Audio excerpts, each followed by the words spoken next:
Hi, my name is Jason. Um, and I'm doing cyber attacks and cybersecurity and types of risks.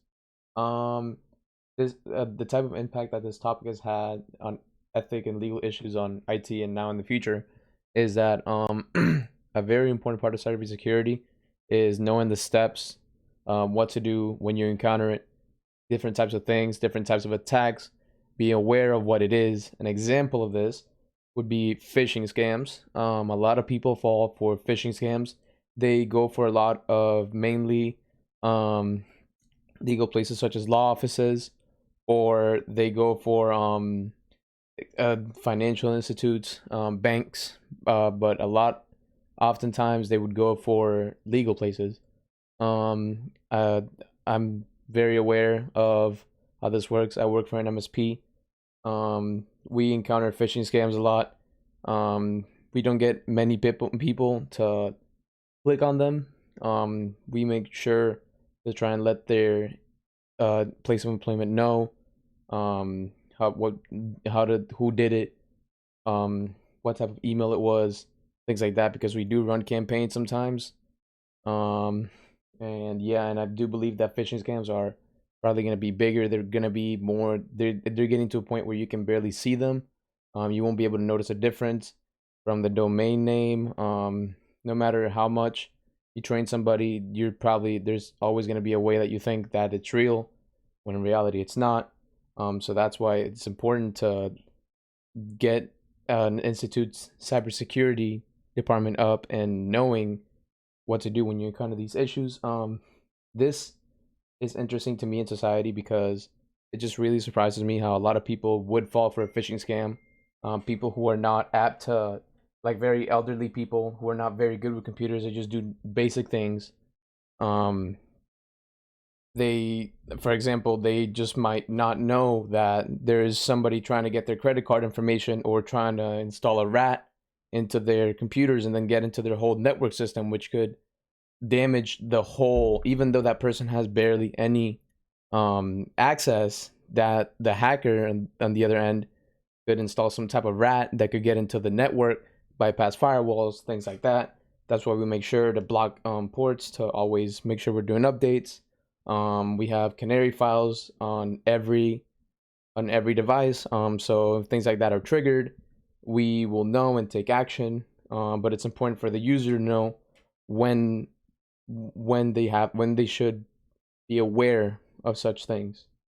This is this very affects society. This affects society a lot because you could get your information leaked. Like, what if some big tech company like Twitter goes in like a big scale? They've had it before, but if they go on a big scale leak and they could compromise your name, your address, your phone number, hackers could easily sell that information back to you or to them, and it could put a lot of people at risk.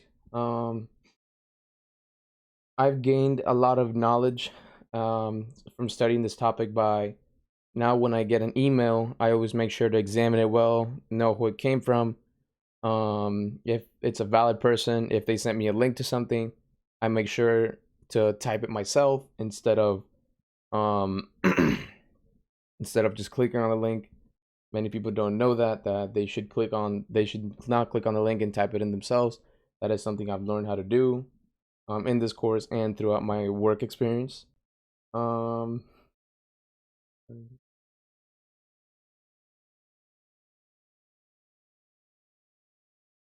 um, this this study has done some misconceptions, has clarified some misconceptions because it's allowed me to understand how many people don't know about how important cybersecurity is.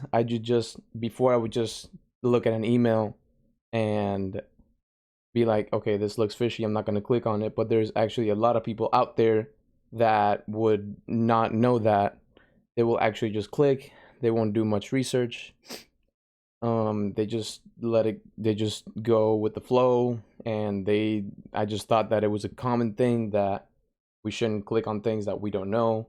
But surprisingly, a lot of people out there, especially the elderly people that don't know and aren't informed and don't have proper training on how to deal with that, they will click on that, and it could probably launch some ransomware attack. on their organizations, which could be very bad.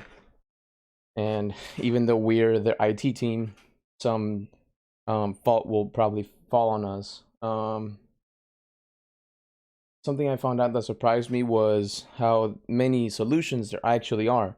Even though a solution is not always a type of even though solutions in the tech world aren't 100% because there's always something better that can bypass it. There's always, I know that, like for example, Outlook has made phishing button, report phishing button, that if you pay enough, that can be set up for you, and you can send it to your local IT. Local IT will examine, like the fish alert button, like we get those all the time. How has this topic affected my global view? This topic has affected my global view because I wonder how other people in other countries deal with phishing scams, when the scams are usually coming from that certain country. How do other people deal with them that don't have internet?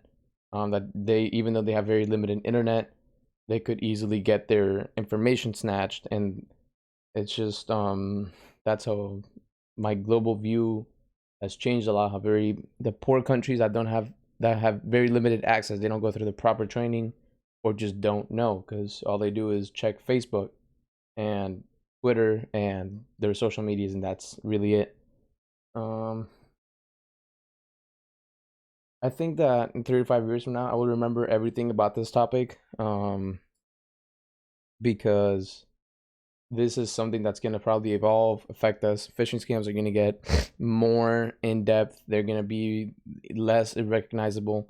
Probably people are going to be able to put up websites that are legit, that are recognized, but are actually super scam. Um, and I think that's something that we're going to have to get better at and combat.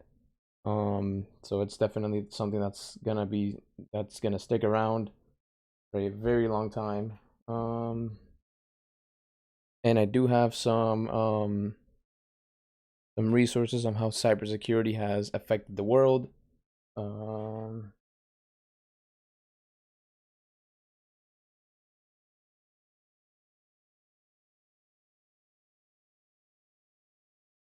for example, right here.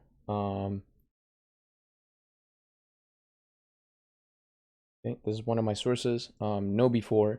KnowBe4 is very known for their cybersecurity. They put a lot of training out there, for people. They, like for me, I've taken their training. They they make sure to update you on recent things that go on in the world, like new things, with like ransomware. How ransomware, there are new ways to get your information. Here, this is well, this is not him, but the founder of this is Kevin Mitnick. Oh, right here. He is a known cybersecurity specialist. Um, he founded KnowBe4, and he's one of the resources that we use for the fish alert button. That's how we learned of it, how my company learned of it that I work for. Yeah, and he has changed how we perceive cybersecurity. Yeah, this is one of them. And then the other one was, and then this is how phishing can affect the business. Like I said, ransomware attacks can get very expensive. That's why we have Canary files, and we constantly run updates on them.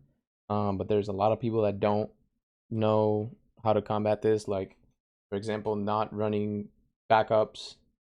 We have backups every day, every 5 hours. We make sure to do them just in case anything happens. We try to keep it in the cloud so we can get it back as fast as possible. It can do a lot, but it can do a lot of harm to a company if you do get a phishing attack or a ransomware attack. Like I said, they get pretty expensive. They could, I've read up on things that can say up to $5,000 per locked file. They hurt a lot. Even if you're a small business too, and you don't have that type of money to pay for that, it could put you out of business for a long time or forever.